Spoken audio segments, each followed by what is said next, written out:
Hey, what's up? My name is Daniela and welcome to a new video. So today you're getting a really chill video from my bed, and today I'm finally doing the try a chapter challenge. I've been really intrigued by making this video, but I never thought I had the right books for it because I didn't really want to do with books I was super interested in. So yeah, it hasn't happened yet, but now it's November and the NetGalley November readathon is happening this month. So NetGalley November is a month-long readathon that is focused on reading NetGalley books. In case you don't know, NetGalley is a website where you can get books for free in exchange for a review. The readathon is hosted by a couple of people, so we have Kathy, 4 Paws and a Book, the Word Nerd, and the other Christine who reads. I will leave their announcement videos in the description. I started using NetGalley a couple of years ago, and it was very exciting at first because you can get books for free. Unfortunately, it went kind of downhill with the speed of my reviewing the books. And I was also like clicking on anything that sounded like mildly interesting. So I accumulated a lot. I currently have a feedback ratio of 45% and the recommended one is 80%. So that's kind of low, and I have 23 books I should still review, which is a lot. I'm not gonna lie, I was kind of considering burning my account and never logging to NetGalley again, but then I realized that I'm not ready to give up. So I hope that this challenge will motivate me to actually read some of these books. So I've chosen 6 books to read, 6 first chapters to read in this video, and 3 of them are kind of random, really old, why did I even click on it type of books, and the other 3 are ones that I'm more interested in, and they are more recent ones. So first we have Someday Soon by Laura Ward. So this is a contemporary about a young woman who wants to escape her small town where she was bullied in high school. She has a dream to go to a culinary institute, and apparently it's a romance between her and her brother's best friend. Then we have Broken Perfection by Heather Henle. So this is a book about a woman who wakes up after what was supposed to be a dream wedding from a coma, and her world has been shattered, and it sounds really dramatic. And the third random one is Summer of '69 by Todd Strasser. So this is a book about an 18-year-old boy who has a lot of adventures during the summer of Woodstock. And then we have the 3 I'm more interested in. So we have For the Love of Friends by Sara Goodman Confino, and this is about a woman whose love life isn't very successful, but she has a lot of friends that are getting married, so she is a bridesmaid a lot, and she starts an anonymous blog about all of her struggles and stuff like that. And yeah, I assume that some drama is going to ensue when possibly someone finds out about the blog. Then I have the Anti-Virginity Pact by Wismer. So Katie is a booktuber. She has a channel, Kate's Book Date, and she's one of my favorite YouTubers. I absolutely adore her vlogs, and I haven't read any of her books yet. I really want to. She also published 2 poetry collections, which I'm also interested in.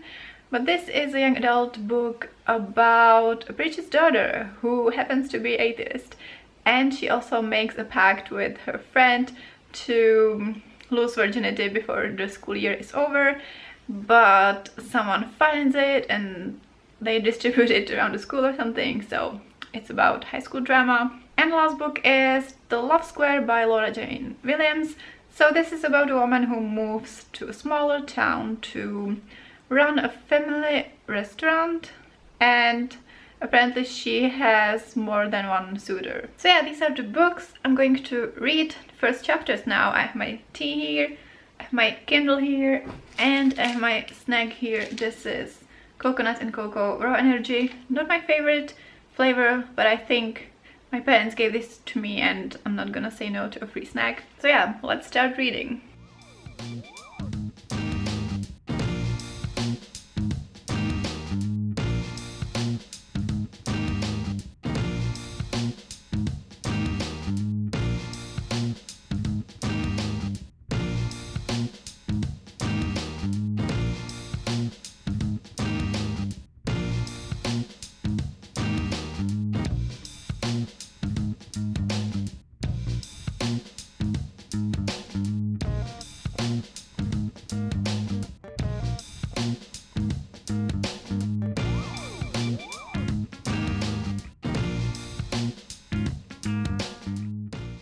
so I finished the first chapter of Someday Soon. So this book starts right away with pretty horrifying fatphobic bullying, so that's something to know about. So our main character Daisy is about to turn 18 and she's graduating high school early, and her former friends from school bully her. There was a scene where she said that they thought that her having baking as a hobby turned them off, and I was like, what? Why don't you want a friend who likes to bake? Dumb. Luckily she has her 2 siblings in school and they watch out for her, but she also feels weird about it, and she has a massive crush on his brother's friend named John, and there was already a scene between them and she was like swooning, and it was quite funnily awkward. And I saw that the second chapter is from his perspective, so it seems that we're going to alternate between these 2 points of view, and I don't know if they're going to be this age the whole time. She's almost 18 and he's 22. I don't really love to read about bullying, but she's literally leaving the school in 5 days, so that should be over soon. And other than that, it seems fine. I guess better than I expected, although I expected that she's going to be an older character, like in her 20s. So yeah, so far so good. I can see myself continuing with this one. Next up, I'm going to read the first chapter of Broken Perfection.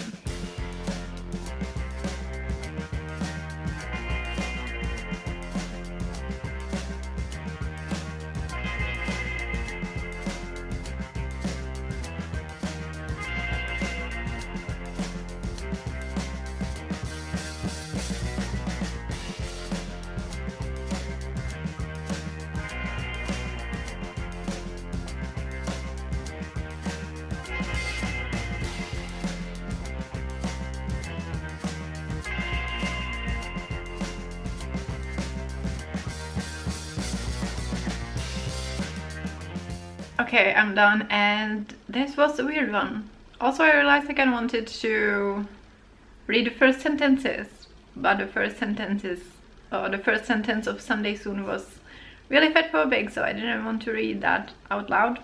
But first sentence of this book is: the light was everywhere, bright and blinding, bringing pain.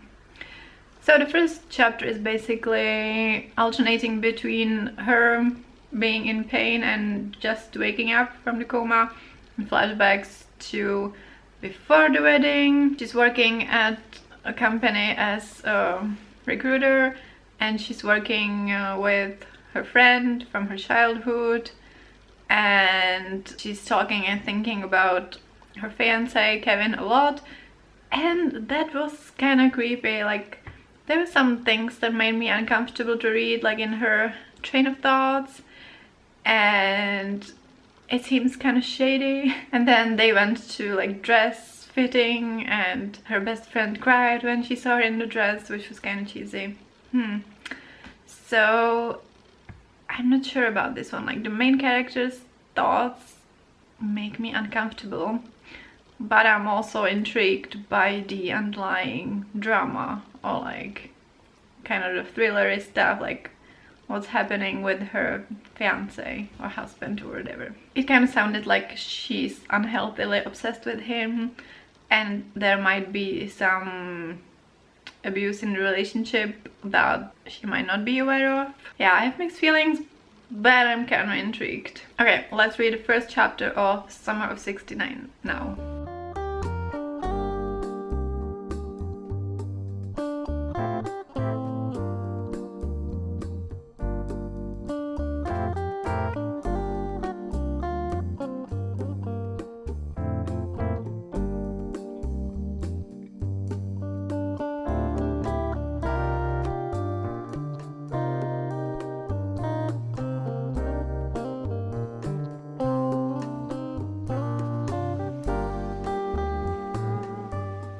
Okay, I'm done. I can do it. I can even finish the first chapter.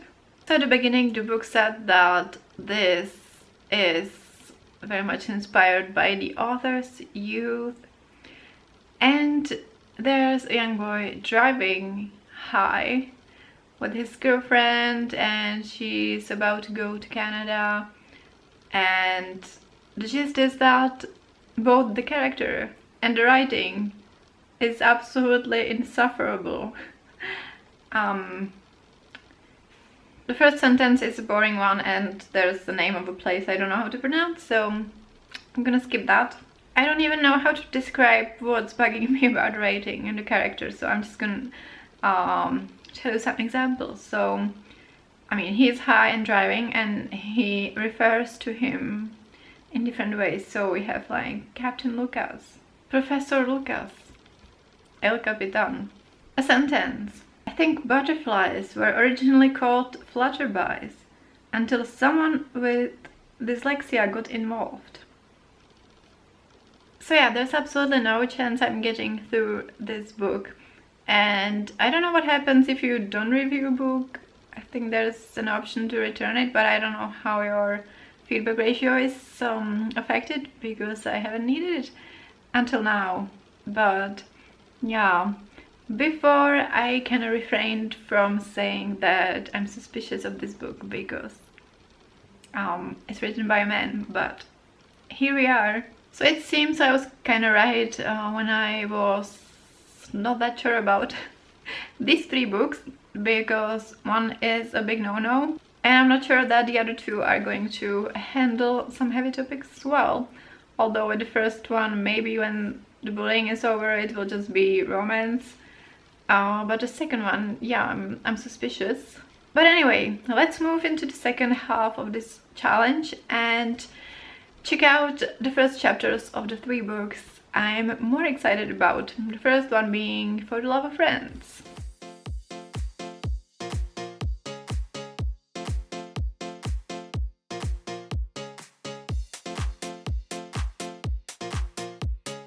I'm going to read the first 2 sentences. Sunday morning, 6 o'clock. Wait, 3 sentences. No, the first one isn't a sentence. Whatever. Sunday morning, 6 o'clock. A time best experienced while sleeping, preferably in your own bed and next to a loved one. Or Leonardo DiCaprio. A bit basic, but I'll take it. And yeah, the first chapter was quite funny. So Lily, who is in her early 30s, woke up in a bed, a hotel bed, next to a man, and she went to an engagement party of a friend. She is the maid of honor, and she finds out by his things that the man is a groomsman, but she can't see his face, and she flees the room, so she doesn't know who he is. And now she just returned home, and there's her roommate, I guess. And yeah, they were just talking about how her siblings are getting married, her younger siblings, and she is in too many weddings. So yeah, this was definitely the best one so far. I liked writing. There was a couple of places that I found funny. Okay, so let's read the Anti-Virginity Pact right now, or the first chapter.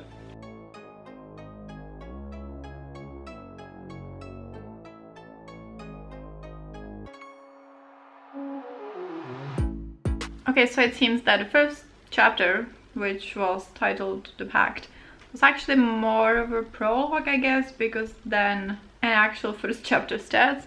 But I think this was enough. The first sentence is, for the record, I don't normally have a predisposition for making bad decisions. So it's about this main character, Meredith, and she describes herself as the quiet girl, shy. She's 18, she's never been on a date or anything like that. And her best friend Joanna is more of an impulsive person, and she convinces her to sign this pact that they're going to lose their virginity before the year is over. So yeah, I knew that I wanted to read this, and I still want to read it. The subject matter or the theme wouldn't be necessarily my thing that I would probably pick up if the book wasn't by Katie. She also has another book out that follows the best friend, and that is new adult. It takes place in college, and I'm more interested in that. It's called The Anti-Relationship Year. It's not a sequel, you can read it on its own without reading this one, but I just wanted to read this one first as it takes place before. The writing seems good as I expected, so yeah, I'm quite looking forward to continuing with this one. And we arrived at the last one, so let's read the first chapter of Love Square.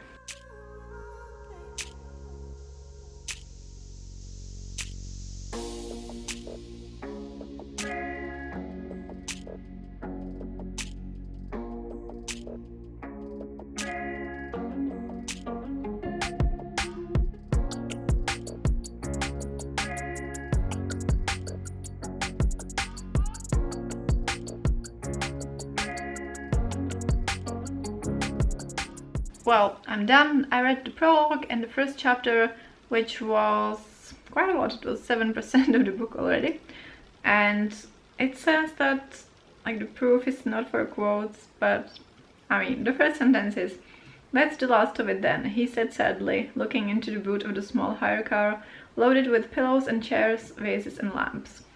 So basically in the prologue, we follow our main character Penny and the guy she's been dating for a little bit, and she's leaving the town and she's obviously really attracted to him, but she doesn't want to do long distance or anything, so they're saying goodbye. And then the first chapter is about her going through, like, having gone through bad days recently and she just can't find a man. And then she meets the guy from the prologue, and that's a really cute scene.